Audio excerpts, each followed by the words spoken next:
Broadcasting live from the Business RadioX studios in Atlanta, Georgia, it's time for Atlanta Business Radio. Brought to you by OnPay, Atlanta's new standard in payroll. Now, here's your host. Lee Cantor here, another episode of Atlanta Business Radio, and this is going to be a good one. But before we get started, it's important to recognize our sponsor, OnPay. Without them, we couldn't be sharing these important stories. Today on Atlanta Business Radio, we have Matt Paige with HatchWorks. Welcome, Matt. Hey, how's it going? Thanks for having me today. It's going great. I'm excited to learn about HatchWorks. Tell us what you're up to.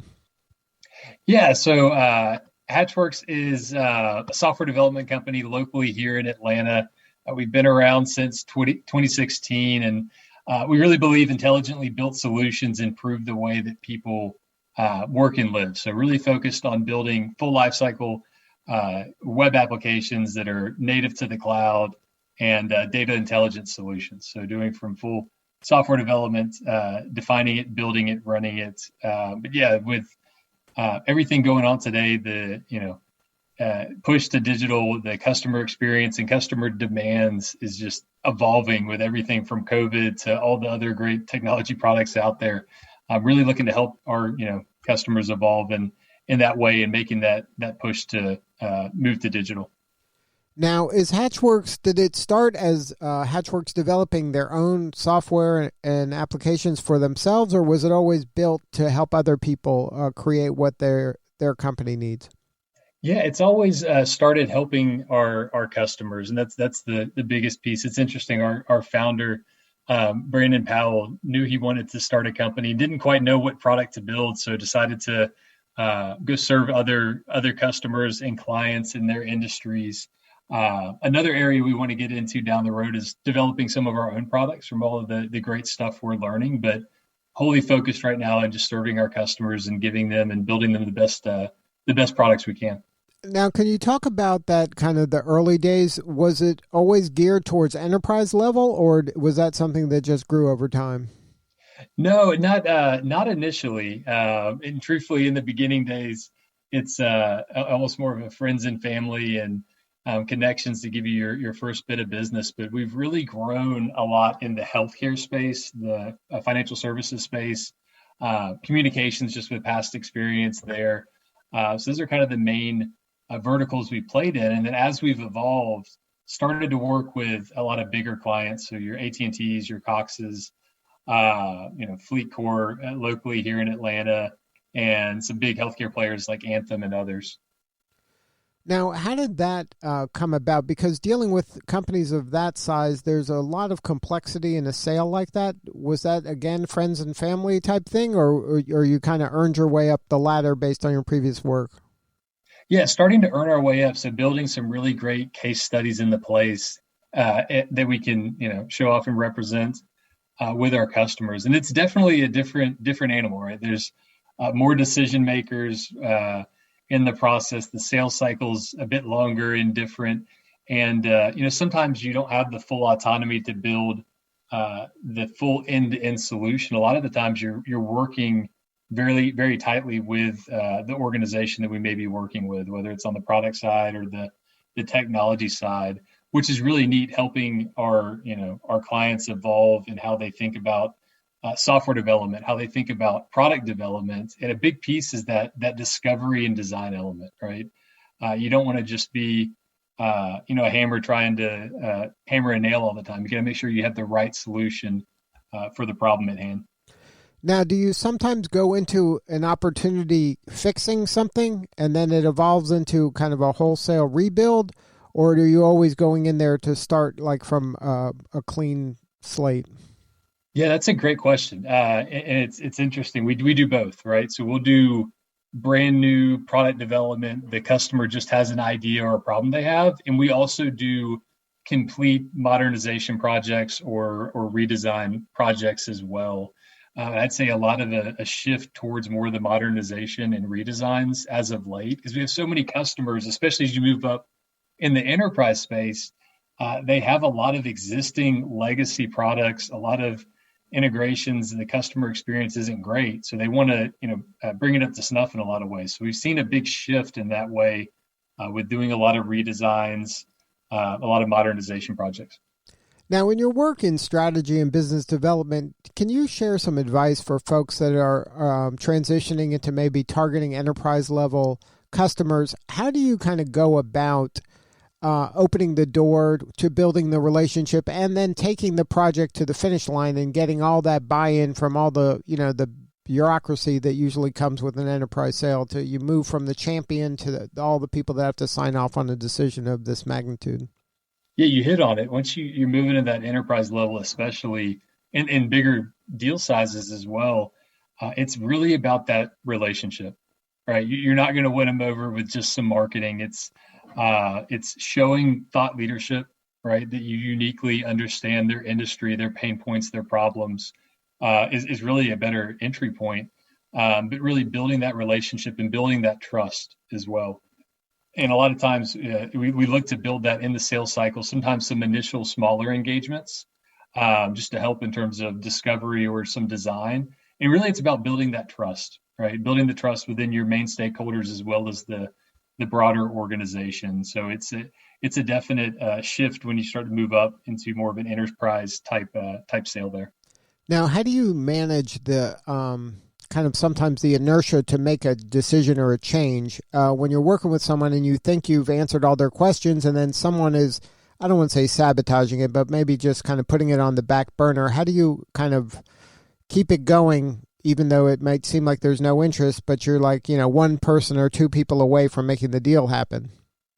Yeah, I think the key thing is knowing up front who are the key decision makers and really having that tight relationship with them who actually owns the budget. And it's also, that person that may be bringing it up at this point or seeming like they're undermining it, they probably have a valid reason they're bringing it up, right? So taking it into consideration, making sure that they're also heard and understood is a big part of it, all right? Because there probably is a valuable reason they're bringing it up. So really bringing them almost into the conversation sometimes can help with that decision-making process. Now, how are you finding the Atlanta kind of software ecosystem? It seems like we've had some big wins lately. Can you talk about how that is as a collaborative community? Yeah, Atlanta has just been great. You look at MailChimp recently, the acquisition they were into it, and there's just a lot of great instances, especially when you look at fintech and the financial services space in Atlanta. So it's been a great place for us to grow up and evolve. And it's just, I think the sky's the limit for Atlanta. And, what else is unique is with our move to remote in COVID, we also have a nearshore offering we call. So we have an office in Costa Rica, but it's completely transformed in a lot of ways how we do things. We do it in an integrated model. So we'll have folks, developers here in Atlanta, as well as in Latin America. And it just provides a more cost-effective option for a lot of our customers without sacrificing the quality. But Atlanta's just been great for us. A lot of us are born and raised in Atlanta here as well, and just a great community to be a part of. Now, how are you finding Atlanta's reputation nationwide when it comes to software? Yeah, it's interesting. Even from like 2016 when we started, it's completely evolving, right? It's being known as more of a technology hotbed, especially with, you think of newer startups and kind of venture-backed endeavors. A lot of that is just increased in big ways. And there's a lot of huge staple companies here as well. Like I mentioned Cox earlier, a lot of big enterprises in the technology space that we work with as well. Now, it's definitely continued to evolve. Now, from a talent standpoint, now as we go remote, some of the trade-offs are now the world is your oyster when it comes to talent. Are you finding that other cities in the Southeast are kind of following the lead of Atlanta and maybe the Carolinas in terms of becoming this kind of tech hotbed in terms of finding talent that are kind of okay with moving down here and living here where the cost of living is maybe better than it would be in, obviously San Francisco or Boston or somewhere like that.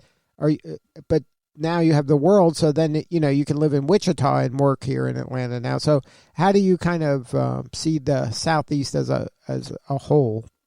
Well, I think the Southeast is a great spot to be. You mentioned cost of living and all of that, but yeah, it's just this remote environment that we're in has completely changed everything. And I think we've proven that we can do it.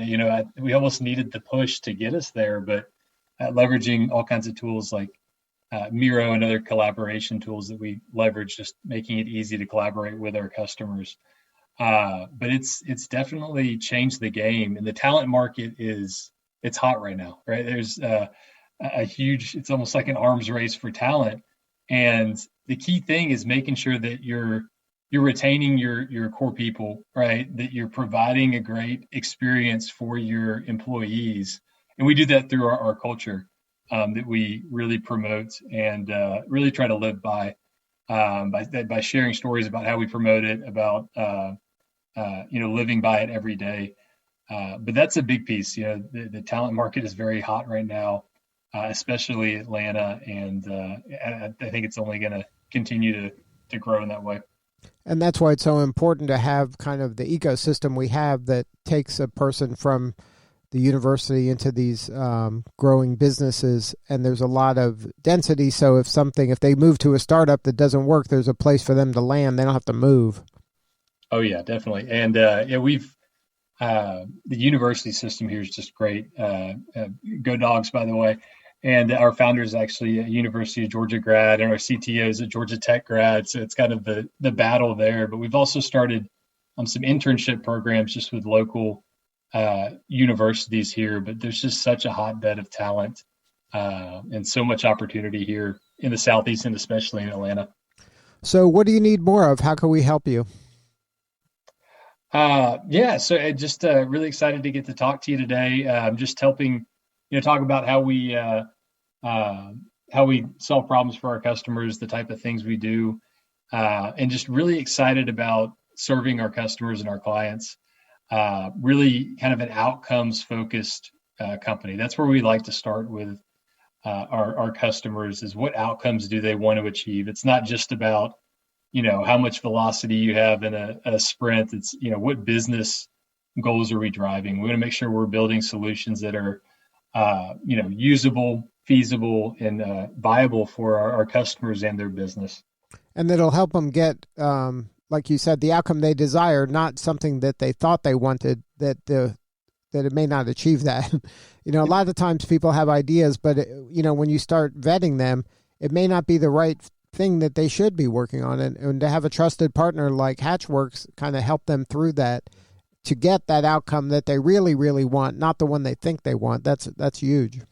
And that's the biggest thing. Right? We start with the problem in mind, not necessarily the solution. We put a lot of focus in the discovery and strategic side of it, and the design, for that very reason, right? We don't want to build a solution and the customer come back and say, well, that's not solving my problem, or there's another problem I didn't even know I had, right? We want to get in front of that up front before you're actually developing any form of software. So doing that through prototypes, clickable prototypes, design, discovery workshops and sessions. So that's a huge part of it.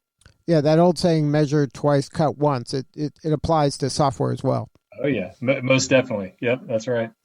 Now, if somebody wants to learn more about your offerings, what you can do for them, and or if they're talent and looking for a place to land, what is the website? Yeah, hatchworks.com is the website. And yeah, from both sides, whether you're have a need and you're a customer, or you're a great engineer, we're always looking to expand our team. We actually have several open roles on the engineering side, the product side of things. So definitely check that out as well. That's where you can find us. Good stuff, Matt. Thank you so much for sharing your story today, man. Thanks. I appreciate it. All right. This is Lee Cantor. We'll see y'all next time on Atlanta Business Radio.